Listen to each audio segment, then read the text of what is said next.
welcome to the Geek Girls Story Salon, where I talk to creatives from across disciplines and across the world about the art of storytelling. I'm your host, Jen Jackalone, lifelong storyteller and head geek in charge. Fun fact, I took a DNA test. Turns out I'm only 85% that bitch. The other 15% is anxiety and fandom-based humor. My guest today needs no introduction, but I'm going to give her one anyway. She's both an absolute badass on and off screen and a ray of sunshine. She's a SAG-AFTRA strike captain and a Starfleet commander, and honestly, an inspiration to the children. Welcome to the show, Michelle Hurd. Hi, so nice to be here. Thank you, thank you, thank you.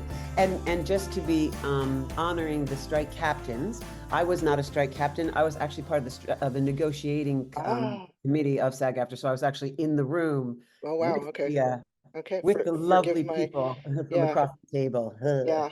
Well, that was a huge thing for all of us, as creatives watching that happen, because it's a scary time for a lot of us. This really is. It really is, because, and I love, first of all, Story Salon. I love that because I constantly talk about how, what we do is kind of the sacred art of storytelling. And this sacred art of storytelling, which has been around since the beginning of time, you can go into a cave and see, stick figures running from a woolly mammoth. That's a story that they were trying to pass down to generations and generations. And the art of storytelling, which is art, which can be also interpreted in paintings, in sculptures, in music, in dance, in theater. It's what connects us as humans. It's what keeps the humanity at the forefront of our connection. It doesn't matter your religion, your language, your color, your shape, your size, your preference, all of that. When we honor the sacred art form of storytelling, we connect. And so I love that. And thank you for, leading the charge and keeping this in the forefront of everybody. Yeah. Well, a year ago at this time, it was not even as in the forefront, even as it is now. Yeah. The idea that there's humanity in art and that it's important to actually keep it there. It really is. And I personally, I'm sure they're going to try, with the AI stuff and whatever, but I can only speak for myself. I'm just going to art harder. I love that. I love that. Let's art harder. Absolutely. I love it. So, okay. I'm actually going to write that down. I'm going to art harder. Okay. So there's a lot of ways in which story is, important to us as far as how we just, how we use it to make sense of things, and put ourselves and our world and context, and history into context. And it's also, it's about the stories that we tell ourselves about ourselves and, how we move through the world and talk to other people. So if you and I were at a wedding, let's say, we were randomly in the line to get, a flavored martini or a Shirley Temple or whatever. And, we started chatting and we didn't know each other. And I said, so, yeah, what's your story? What would you tell me? What's my story? Yeah, I would always, I'm a proud New Yorker, so I'd always begin with, I'm a native Greenwich Village New Yorker, born and raised, which I have to say is a gift. I grew up in a household, I'm biracial. My father's Black, my mother's white, and growing up in Westbeth, which is an artist housing. No, you lived in Westbeth? Not only did I live in Westbeth, my mom still lives in Westbeth. She's 91, God bless her. She's a psychologist. She still lives there. And I have friends that are still there. I mean, I'm a Westbeth baby. We're all Westbeth babies. And what I love about Westbeth and growing up in this situation I did is that I feel incredibly fortunate because my norm, what I grew up seeing was boy, girl, trans, artist, in the minority of heterosexual couples, but it really was about self-expression. And, I'm older, so it was back in the day when the village was really just artists and gays and love and rainbows for fucks, and fully embracing them because they're beautiful people, Well, and you've been I'm walking just, around yeah, with wings on, yeah, and yeah, yeah. And, of course, the downside in living in a community full of artists is that, negotiating any kind of practical thing can be a bit of a trip. it is, but it is, But but yeah, I feel but like the self-expression yeah, and the acceptance, yes, was yes. key. So I think I would always say my deal is I'm a native New Yorker, born and raised in Greenwich Village. I'm an actor and an activist. I'm from Mm, my parents were both activists, obviously because they were biracial, got married in a time where there were states that mm, that was illegal. When my mm. eldest sister was born, in some states they could have been arrested for having her. It's It, such a strange concept. yeah, no, it boggles the mind. But I have to tell you this, like, you probably were neighbors with my husband for a while. No way. Yeah, Is that in and Westbeth? in Westbeth, yeah. Crazy. Yeah, yeah. He grew up in Westbeth from about 1976 on. So, Yeah. yeah, What's it? You tell me his name off camera if you want. off Oh, camera, yeah, we'll yeah, do yeah, we'll do all yeah, yeah. that. But yeah, and actually I lived there with him for a short period of time in the early Oh my God, 2000s. So love that. so Yes. yeah, I got the whole Westbeth experience. So your parents were artists then also, yeah? Yes, my father was an actor. He was like one of his first movies was a Japanese film called, that's him up in the corner there. The Catch, Mm, Shiiku by Oshima. mm, But in like, Woman Under the Influence, John Cassavetes' thing, mm, Shadows, was mm, John Cassavetes' first sort of really sojourn into the film of improvisation. My father was, it's a story about mm, a woman of color who passes, she's light, and my father plays Hugh, her brother, who's mm, who's coconut colored. Um, but yeah, my parents met on stage together in a play. I always say my mother grew up in Blackwell, Oklahoma, and she said that when she graduated college or high school, she was like, I think I need to be somewhere else. And she went to Boston University for School for Theater Arts, and mm, then which I went to as well. When she graduated there, she moved to New York, and I just love this. Every time I think about it, I'm like, my mother was this little Oklahoma, farm girl, mm, and she like moved to New York, went to school in Boston, then moved to New York City, then joined a predominantly Black theater company. My father and Godfrey Cambridge, who's an actor back in the day, um, were all three really good friends. And my father just started courting her, and they have a really cute story that they were rehearsing a play, a detective story. mm, And my mom got off stage, and she was really, sort of stressed. And she was like, "Does he have a cigarette?" Back in the day, she smoked cigarettes.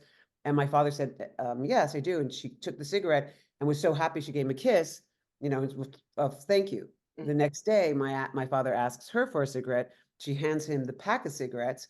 He takes a cigarette out and puts the other pack in his pocket. And she's like, "That's my pack of cigarettes." And he goes, "Oh, I know. But every time you want a cigarette, you'll have to ask me for a kiss." So mm. that from that moment, they started dating. And my father was part of a group with Maya Angelou, as well as Wow. Godfrey Rich, that created something called Matinee for Freedom, where Mm, they would invite artists of color to come in and perform to raise money for Dr. King. My father marched with Dr. King. And that, I always say that my mother is the, blackest white woman you'll meet because she has experienced all of that. And, this comes from my father, who at 18 years old, and again, you try to put yourself in that age and be like, what the fuck? At 18 years old, he fought in World War II, and he was part of the few Black battalions that they had. And he was a liberator at Dachau. And my father tells the story of when they came through the gates of Dachau. And if you remember, I know America doesn't teach history anymore, but when the World War II ended, the Nazis tried to destroy as much evidence as they could, and so mhm, they came through the gates, and there was like bonfires of bodies and mm, paperwork and just everything. He said that the stillness and the silence was deafening, and he said, and then all of a sudden, as this Black battalion came through the gates to clear it, he said all of a sudden arms and hands and arms and heads started coming out of what he thought was the woodwork. And Mm, and all he heard was black angels, because the mm, prisoners knew, because of their skin, mm, that these weren't Nazis. mm, They were angels.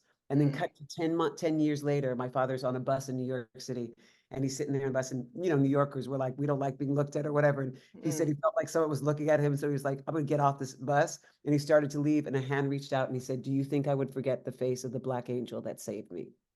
So this is the household that I grew up in. You know what I mean? Mhm, mhm, And also, just to show the insidiousness of all this, when mm. my father came back to New York after fighting in World War II, he couldn't get a cab to stop for him because he was a black man. Yeah. Yeah. And see, you know, these are like the stories that I feel like we need to, like if I was, if I had bankroll a movie money, Honey, if you and I together like that, right? I mean, like there's this the 688. Do you know about them? No, tell me, It's please. this unit, it was this unit of black women in the I army in World War II, have to write it down. and they were sent to the UK because there was a backlog of mail, and like the soldiers on the front lines weren't getting their mail. And so Mm, this platoon of black women came in and got that thing running like, honey, I you know, mean, amazing. I that's know, a movie. literally, you are the first person telling me this. No You are the kidding. first person. Absolutely. I've never heard of it. And I'm a woman of color, I Hmm. mean, shameful, It's shameful. just, I mean, there's stuff out there, but Yeah. you have to find it. You have to search. Yeah. And I mean, I'm a lover of history, and like Mm, I go down into all kinds of history rabbit I holes. love that. That's my one of my things Right. aside That's from your like the jam. the geeky world. Like, history is Let's like a big thing let's for make me. history more geeky and more cool. Let's Let's make do people it, man. more Let's do it. yes, yes. 100%.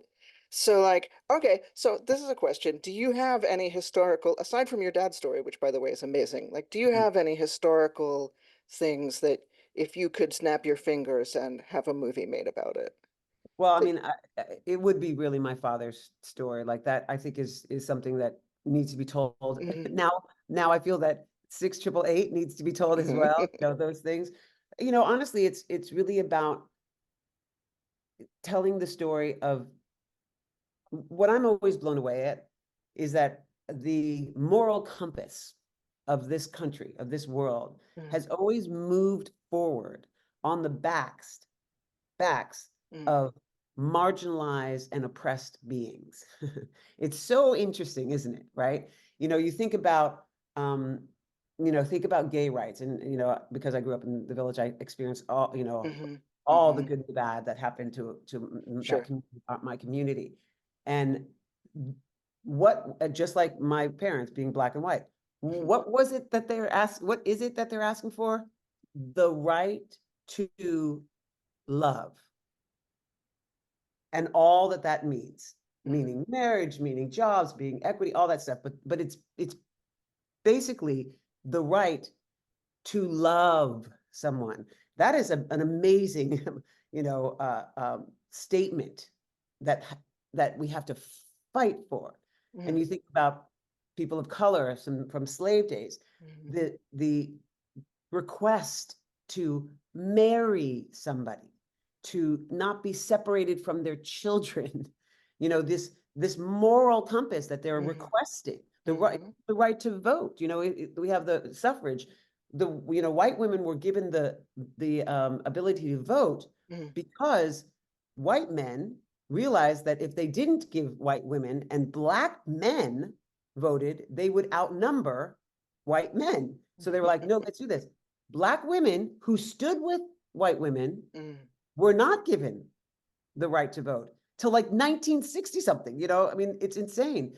So I think I would really love to be able to tell those stories in a way that people could ingest it, because I feel like, nobody wants to talk about slavery. Nobody wants to talk about Stonewall. Nobody wants to talk about, all these sort of things. You want to go, okay, well, how can we talk about the things that have made an incredible impact in our communities, um, without, making everybody feel, you know, um, it forced down their throats, which I still find, like, you know, Santiago Cabrera, Mm, Rios, I love him on my show, yes, Picard. yes, we all Um, miss him. we all, I mean, his wife is German, and I remember having a conversation with her about their, you know, education in Germany. The Germans take pride in studying their history, in studying Nazis, in studying the Holocaust, in studying what happened, Mhm. so they don't repeat it. Yeah, Honestly, studying it, you know, yeah, yeah. and And we there's, don't. I don't, you know, there's an allergy to that in our culture. Apparently, literally, it's You know, crazy. you know, I mean, I you don't know see, how we move forward if we don't understand that we've made mistakes, we can learn from them, and Mhm, that the most vulnerable and homogenized and discriminated groups of community um, need to be heard because all they're asking for is the right to live. You know, I get into so many arguments. Uh, I do like trans conversations about, you know, mm, about trans. And what drives mm, me absolutely batty is I want to go, and I always say this, I want to say, let me, you know, the trans community is 1.26% of right. our population. Mm. 1 point, less than 2%. And it's on the fucking politics. We're discussing it in Congress to take Mm-hmm. away their rights. Mm-hmm. Less than 2% of our community, the most vulnerable of our community, the most vulnerable. And Yeah. what, you know, I'm sure you've heard this. I always say, you know, you have a problem with gay people getting married, don't marry a gay person. You have a problem with abortion, don't have an abortion. Why do you get into somebody else's business when it Mm-hmm. doesn't have anything to do with Mm-hmm. you? Nobody's grooming anybody's, nobody's Oh trying to God. force you over to the You're gonna dark side. I mean, you're gonna get me started and I'm not gonna sorry, honey. stop because, you know, Girl, we could um we could the do this.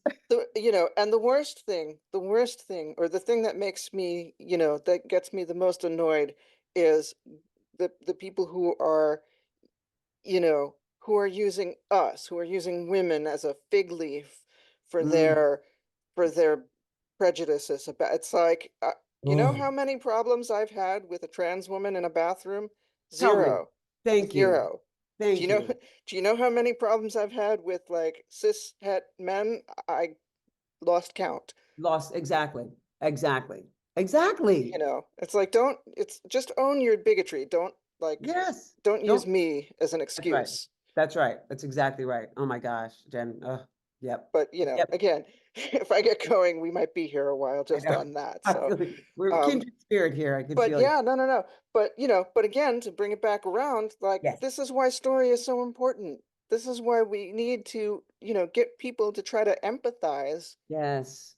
with other people's struggles. Right. With your neighbor. It's your Yeah, neighbor. yeah. It's And person right this is here. basic. To me, at least, it's basic. And, you know, now it's like, you know, some of these fandoms, it's like, aren't you embarrassed to be acting this way? Right? Aren't you embarrassed? An embarrassment, I guess that there's no shame anymore. It's really it's such entitlement and arrogance. It's crazy. Yeah. Once again, kindness, just a little bit of Kindness. kindness, a little bit of kindness, Indeed. goes a long way. Indeed.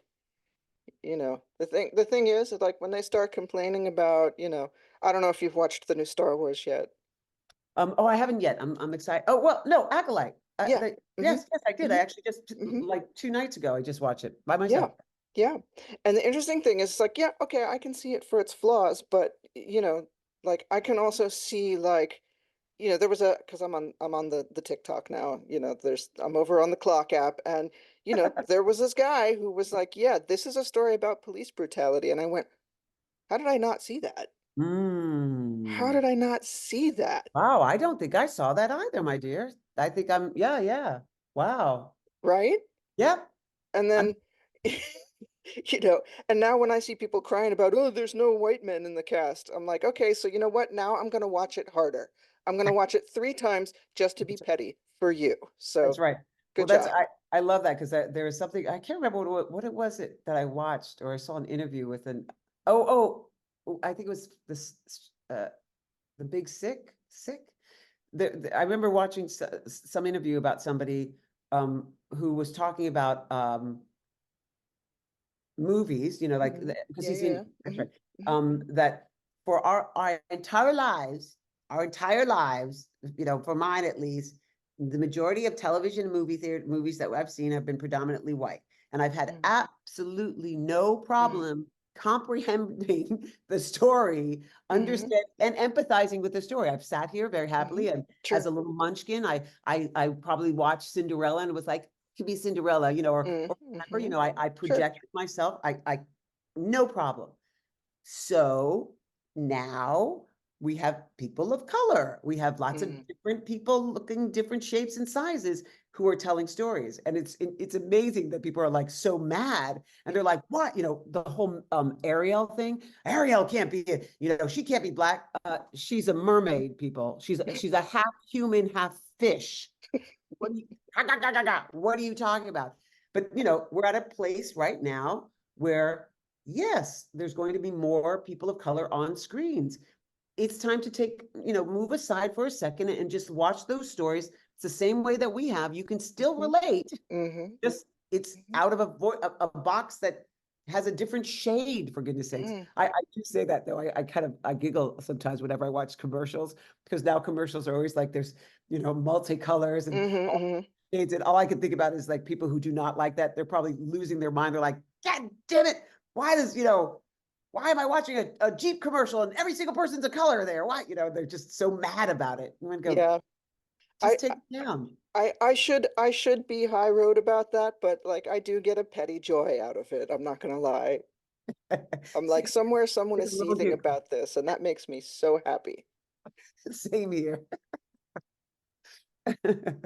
Oh my goodness, I'm there with you. But okay, so Yeah. actually this kind of, since we're talking about representation and that's kind of where we are, I have a question specifically about Raffi and your, I guess, relationship with her, which is, um, I mean, Star Trek's always been great about representation. They've always Yeah. tried to like be pretty inclusive. Interesting thing to me about Raffi is that she is representation because you are representation. There's nothing about her, and you can correct me if I'm wrong on this, but I feel like there's nothing about her on the page that is specifically black. Oh no, nothing. I think they because I know some actors that auditioned for her, Hmm. and they were all the gamut.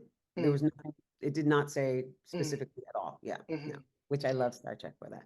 And so I wonder, I guess, what is it like for you when you're bringing yourself to a character that's not written to be any particular sort of way? Is it freeing or is it just like, 100%. Yeah. You know, it's sort of interesting. I'm about to go do a indie out in Montana, and with some people who producers who I've worked with before, and I love them mm, madly. And they were like, wait, you know, what about this part? It was written older, but mm, we'll adjust it and blah, blah, blah. mm, And mm, what's so interesting about that, because I think the character was written like in her 70s or something. And mm, what's so funny is that on the page, because this character is of this age, she's just she doesn't give a shit. She's, you know, full. mm, She's, mm, you know, she's just like hands on hip, delivers it and says it. mm, mm, Stuff.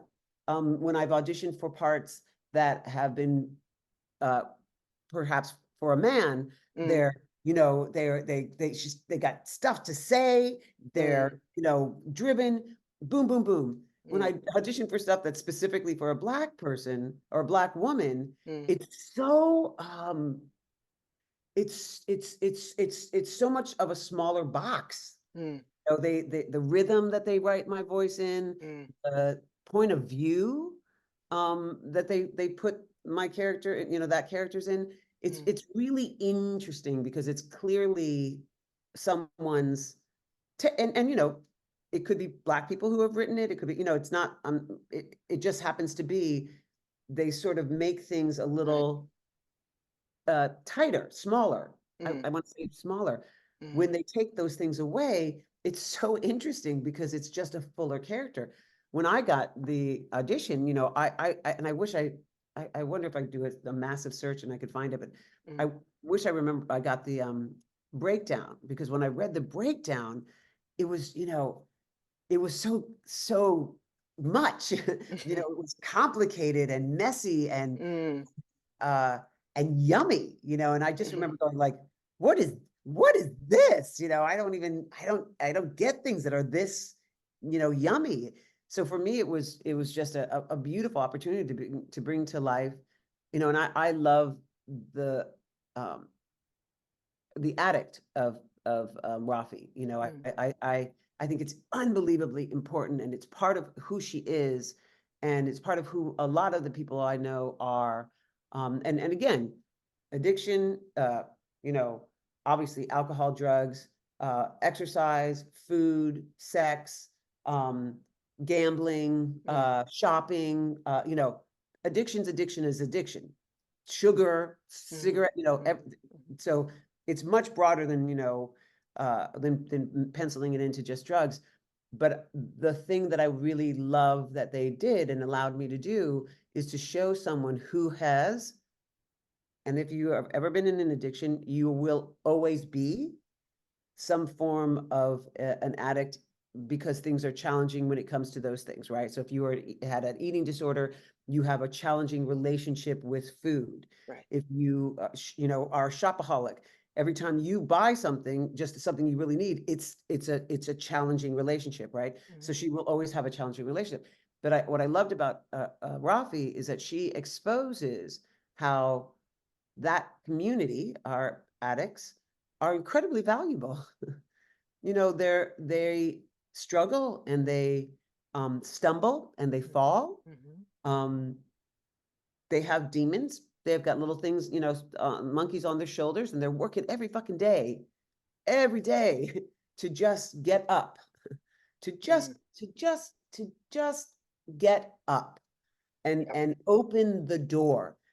And open the door is a big step. So just get up, right? Mhm, And they could be doing great for a period of time, for years, mm, or hours, and they can stumble, but they're going to still try to get up again.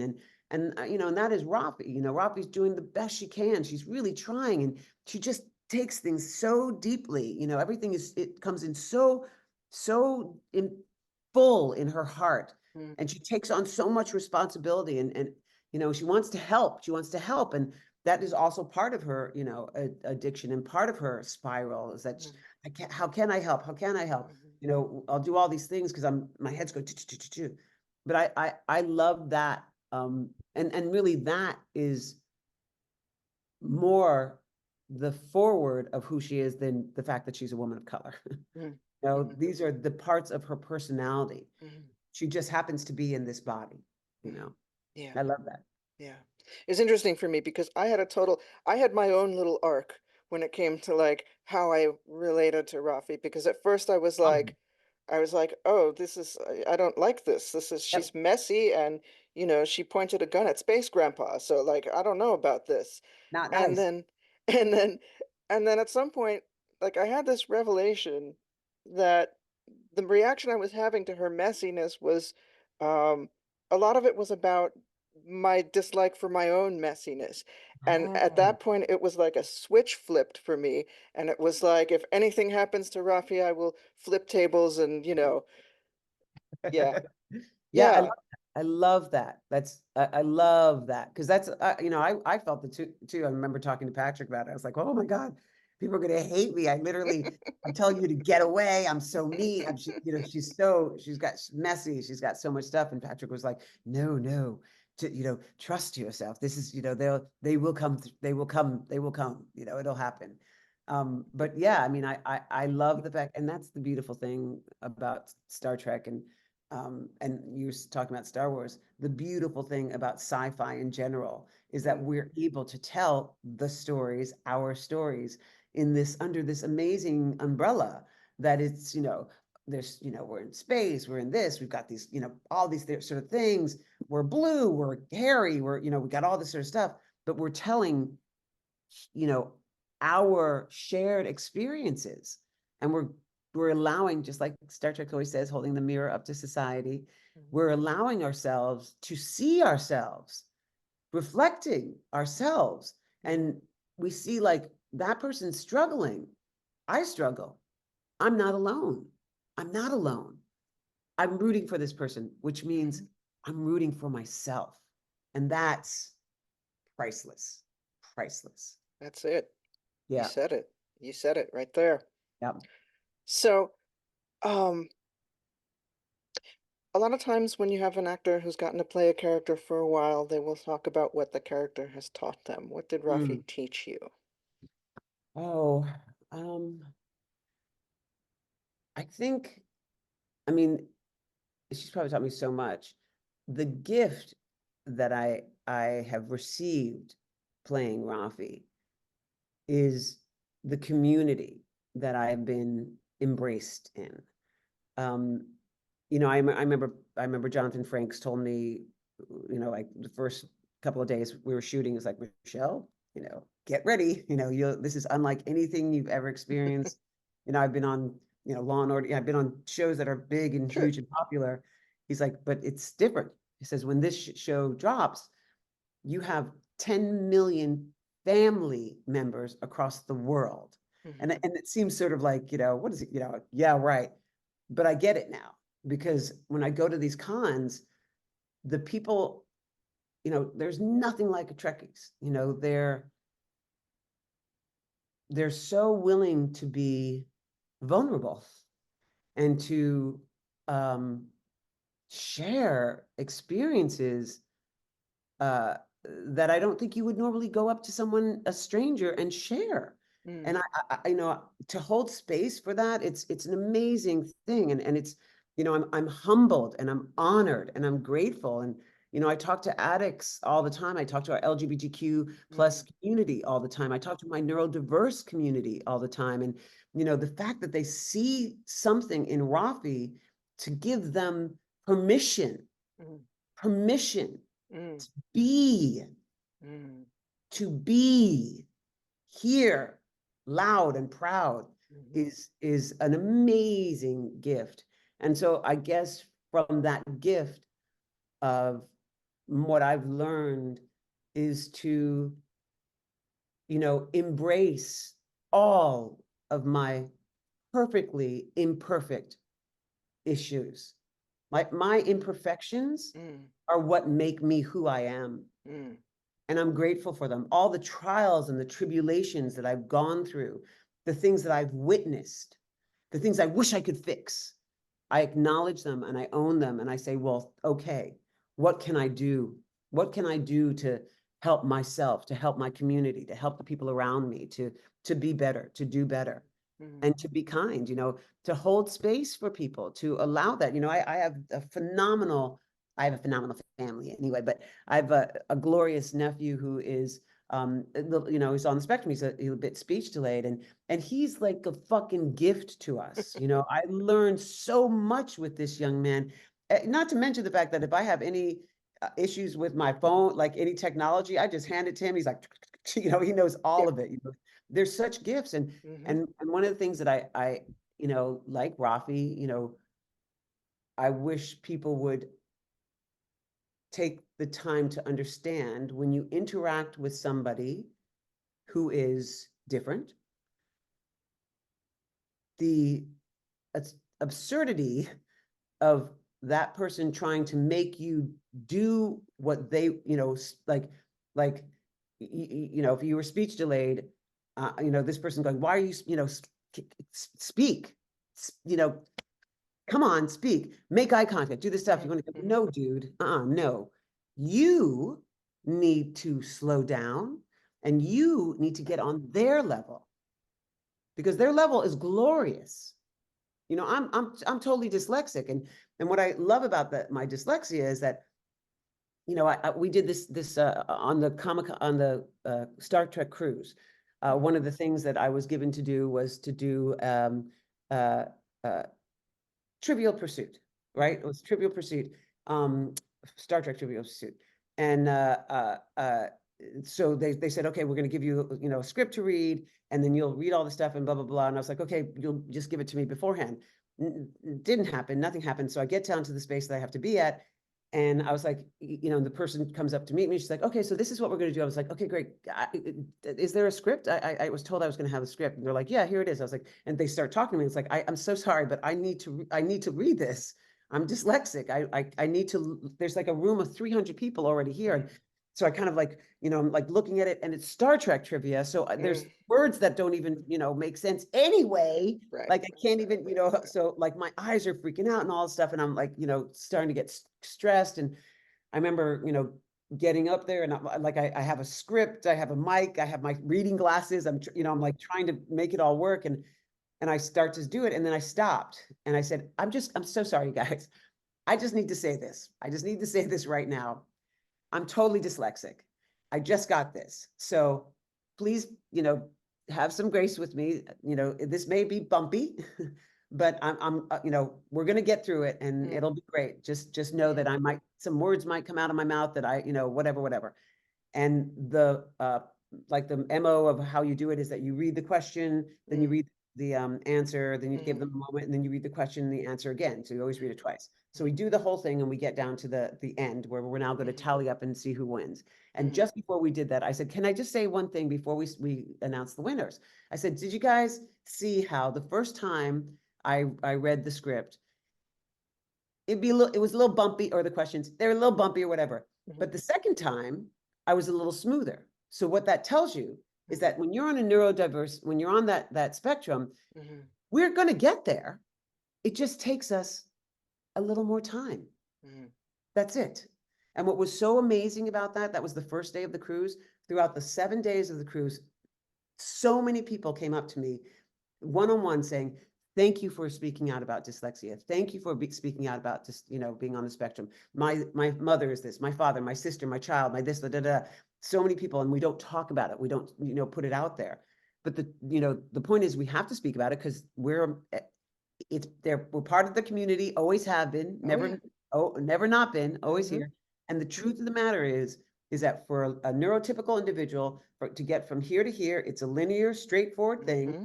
For me, I have to go around the corner, I go down some stairs, I go up an escalator, I do a Right. little ballet number, Mm-hmm. eat some sushi, I do whatever, and then I get to the point. But I get there. Yeah, It just yeah, takes me some time. And you know what? The journey to get there, I've got so much more life. So, to take that into to understand that and know that this is what compassion, yeah. kindness, Kindness, yeah, yeah. humanity, it's what all that is. Yeah, it's just, some of us are playing the video game on a harder level. Yes, yes. Look at you just writing t-shirts left and right, honey.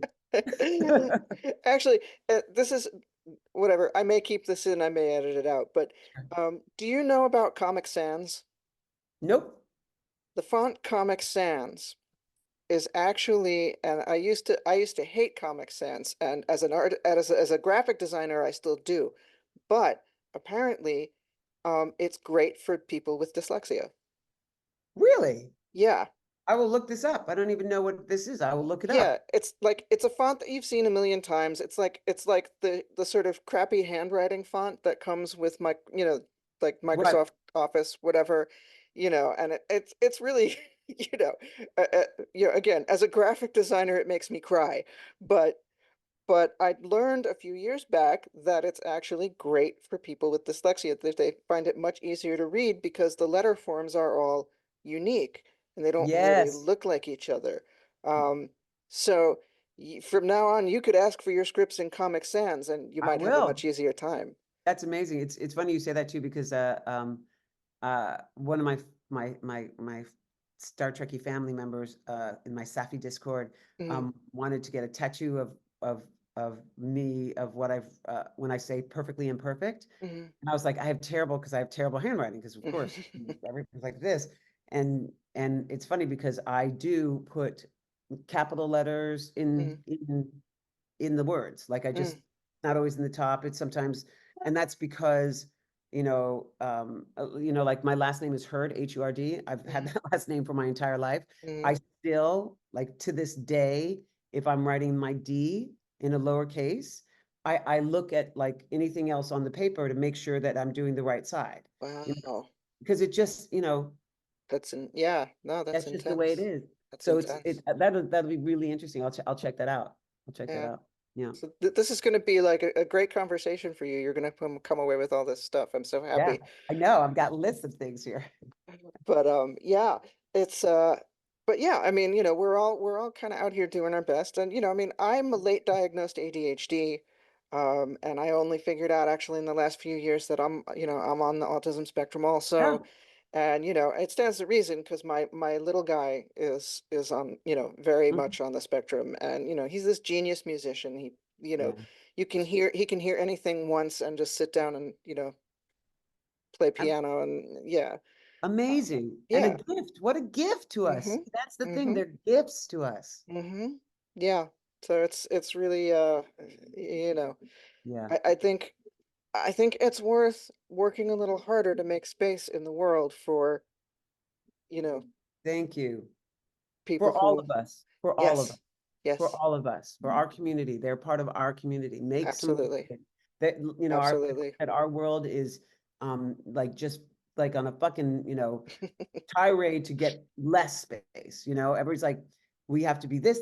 All of a sudden, somehow we're not separating church and state. I mean, it's Mm-mm. amazing to me that we're, in this country where there's multiple religions, all of a sudden somehow we're supposed to all be, tied into this one. I don't understand any of it. People are interested in what happens in people's bedrooms, interested in what happens in my own autonomy, my body. We need to make more space for Yeah, all of us. I yeah, agree. Yeah. 100%. Yeah, and although I will say one thing, I have to just tell you, and this isn't really a question, I just have to tell you, like, you are doing a bang up job being a queer icon. Oh, well, being a village baby, I'm grateful and thankful, and it's the best Yeah, community. yeah. I love that you're in the Safi Discord, actually. Absolutely.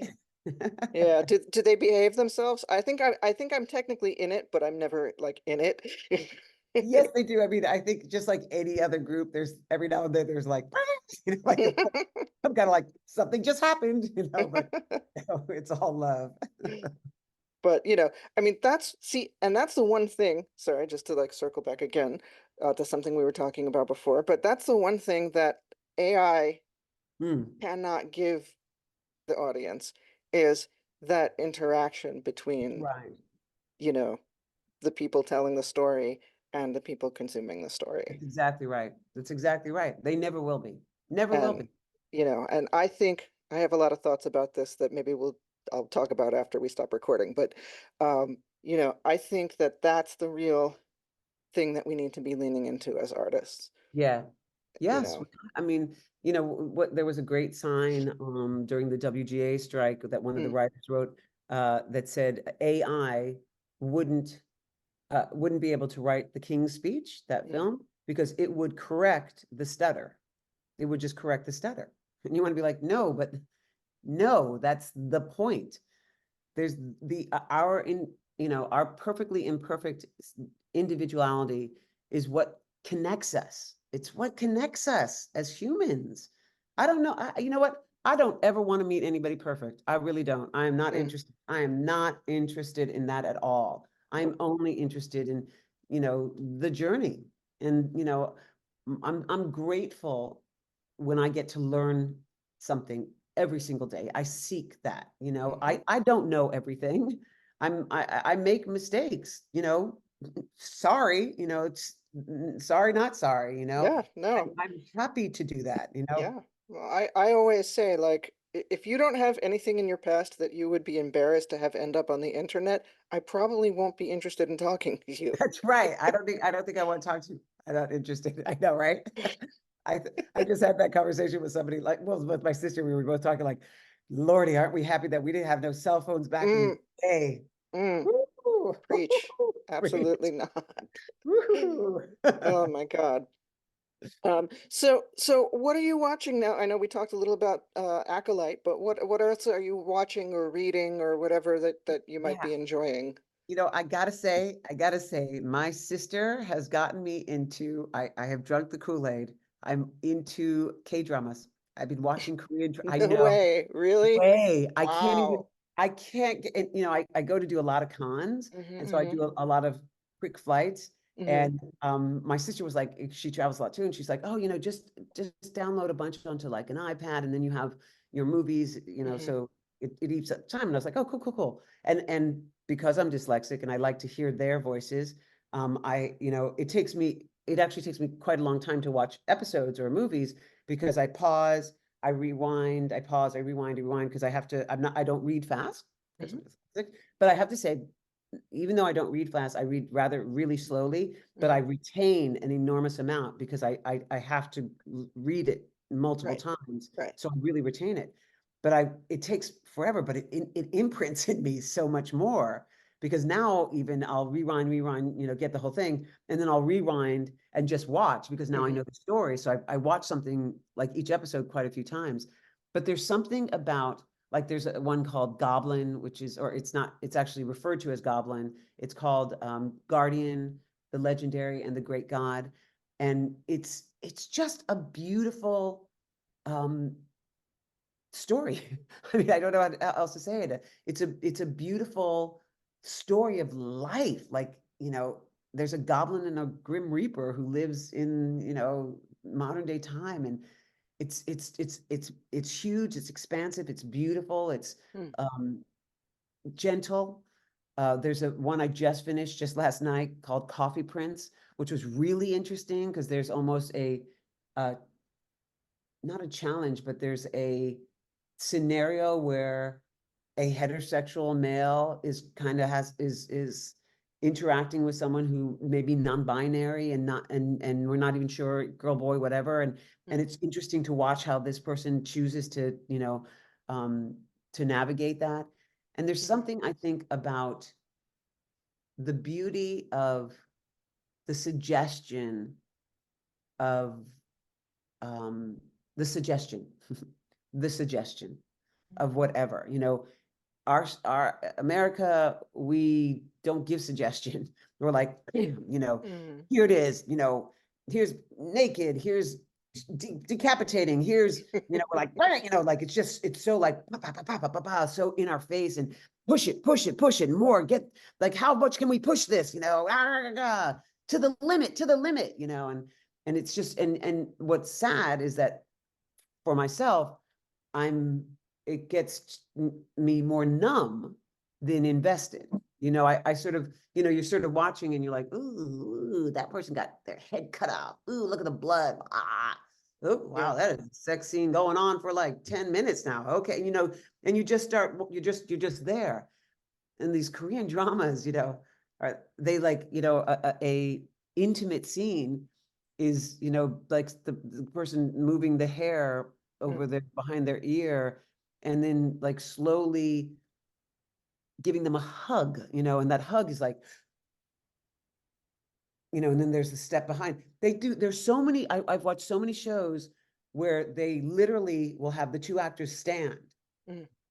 and look at each other and the camera will come out and the music will happen and they just stand there and it's amazing. It's not like, all this stuff. They're standing with space Mm. between them Mm.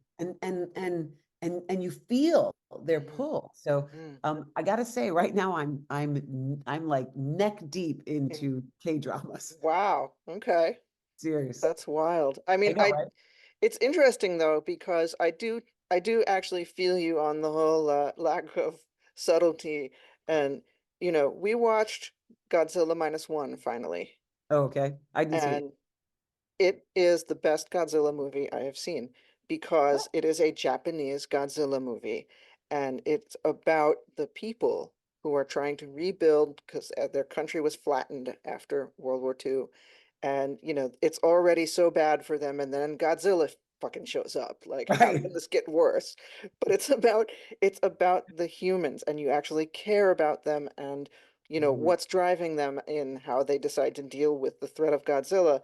And, then you compare it to the American Godzilla movies I've seen, which, they're fine. They're like these big dumb popcorn spectacles, and that has its Right. place, but it's like, Godzilla suplexing King Kong or whatever, like that was a thing that happened in, I guess, Godzilla versus Right, right. Kong, or, Kong, right. just like, you know, there wasn't really a lot of that. Godzilla, I think, shows up three times in the whole Wow. movie. Isn't that amazing? Isn't Yeah. that interesting? Mm-hmm. Yeah, there's something about the way they tell stories. It's about, the human experience and it's so much more gentle, and Mhm. yet by being more gentle and more specific, it's more impactful. Mm. Hits, and I think about it. Like I Yeah. think about them later. Yeah. There's so many, I'm sure the same with you, that like the big movies. I mean, I hate to like, I don't like just shit on every, big movie. No, no, no. I mean, There's look, a it's lot of hard to movies. make anything, but It's hard, exactly. I feel like I ingest movies, I could talk to you the day after, and you could ask me how the movie went, and I'll be like, wait, what? Oh yeah, yeah. Oh no, I did see that. That's right, that's right. What I think I liked it. You don't, it doesn't have an impact. It doesn't have a, like, I love the fact that people were really enjoying the rom-com that we all did, Mhm. Anyone But You. Mhm. That was a $25 million movie that Mhm. grossed 216 million in theaters, and Wow. people went to it because it's literally a flashback to classic rom-coms. Mhm. It's Much Ado About Nothing. I mean, the Mhm. two characters' name is Ben and Benedict and B, Ben and Benedict, Benedict. Wow. Yeah, yeah, yeah. Yep. Yeah, Mhm. it's literally just a classic rom-com, and we had a great time experiencing it and shooting it. The cast, the director, the crew, we all enjoyed it, and it came out on the screen, and people watched it multiple times in the theater because Wow. it made them feel good, it made them happy, it made them root for those two characters. And Mhm. that's, we're getting away from that in our storytelling, and we have to get back. Yes. We've got to get back to that. Yeah. Yeah. I don't know whether it's a gift or a curse. I have at times, unfortunately, I have like a really sticky memory for the stuff I see in movies, Do even you? like the stupid stuff. Interesting. That's great. That's Yeah. really, Um, and sometimes it becomes useful, and sometimes, yeah. it's me saying to my husband, "Hey, do you remember in that movie when she did the thing with the?" And he's like, "No, No. You're like, no, okay. no, I do not." But yeah, I think there are a lot of different ways to tell stories, There and are. this is this is a good time to be exploring that, I I think. think so. I really do. And I gotta say, like, the fact that I'm now, deep into the K-drama, like I even have my favorite actors, Gong Yu. I'm like, I look him up, I'm like, whatever he's doing, I'll watch. Hmm.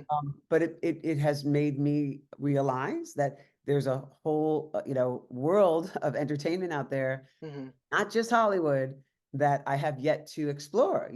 Sure. There's the French, the Italian, Norwegian, German, I mean, Dutch, there's so many other things that have decades of work that, you Hmm. know, is worth us exploring and leaning into, because that again keeps us all connected as a Hmm. human, because it's all going to be human stories. They're all stories about humanity, Hmm.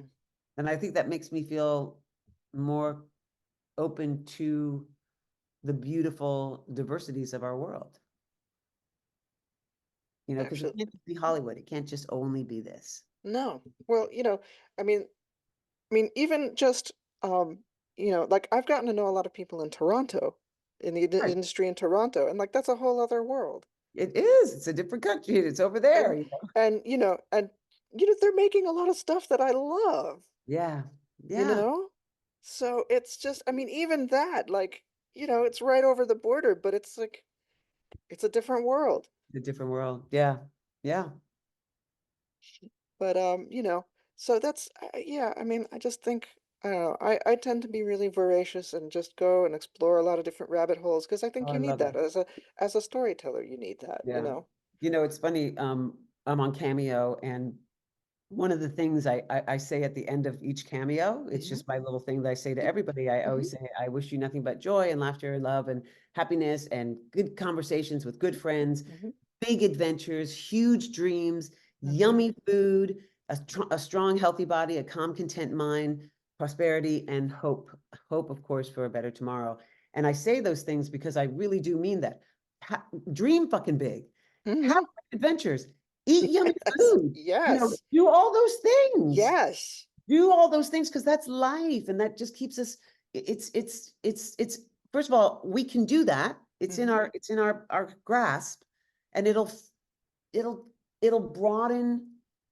I said that earlier about changing the molecules in your space, right? It Hmm. changes the molecules in your brain when you have never eaten a mango, and then you take a bite of a mango. whether Mm-hmm. you like it or not. You could Mm-hmm. hate the mango, but you've had a mango now, and Mm-hmm. it expands our concept of our little world and makes it go, oh, wait, oh, Mm. it's huge. It's the same thing as, well, the whole, how people, if people who don't enjoy the LGBTQ community actually met people in the LGBT community, they'd understand like, oh, It's fun here. it's fun here. It's fun here. It's fun here. Rainbows are nice. I swear, every now and then I want to wear rainbows all the time because I'm so pissed off that has been. I'm like, you guys are going to take away rainbows because we like rainbows. Fuck you. I mean, it's insidious. It's insidious. Couldn't agree more. I wear rainbow shoelaces on my shoe Rainbows. at all times. Yeah, Rainbow up out of yep, spite. yep. I rainbow up out of spite. Exactly. That's what I'm doing. I love that. So, all right. So, this has been an awesome time. I want to ask, did you happen to bring a show and tell item? Oh, I forgot. Was I supposed to tell me, and maybe I'll be able to pull something up. Okay. Yeah, I mean, it's totally not obligatory. We don't have to do it, but it's a little bit that people enjoy that I do at the end of the show sometimes, where you just show a thing that you love or that has an interesting story attached to it. I do. I have something here. Okay. It'll be to my father. Okay. My parents are so impactful to my entire life. Of course. And my father passed. But my father was, I spoke about, I think offline, that at 18 years old, my father fought in World War II, was a liberator at Dachau, was, an opera singer, a boxer, an actor, Mm, married a white woman, back in the day when it wasn't cool to do that, nor legal in certain states. mm-hmm. But this man, and still wouldn't be able to like get a taxi when he stood on the street. There were shows that he wouldn't let us see because he was playing a like Uncle Tom or Step and Fetch type of thing, and so many things that this beautiful man did. However, Mm-hmm. he had the biggest heart, and his favorite thing was to give time and space with people, to make them laugh, to make them feel heard, to make them feel seen. And as you know, we lived in Westbeth, and Westbeth is on Bethune Street in Washington. On Bethune and Greenwich Street is D'Agostino's, a supermarket. And the joke was that you would go to the supermarket to get your food, and on your way you would see my father, and you'd be like, oh shit, because he knew that he was going to stop you and talk to you for a period of time. If you had to pee, you'd be like, oh dear, whatever. And growing up in artist housing, we had poets and all that sort of stuff. And this was a poem that somebody wrote to of my father when he passed. I have it framed, and I'll just read it to you guys. It says, it's called Our Friend Hugh.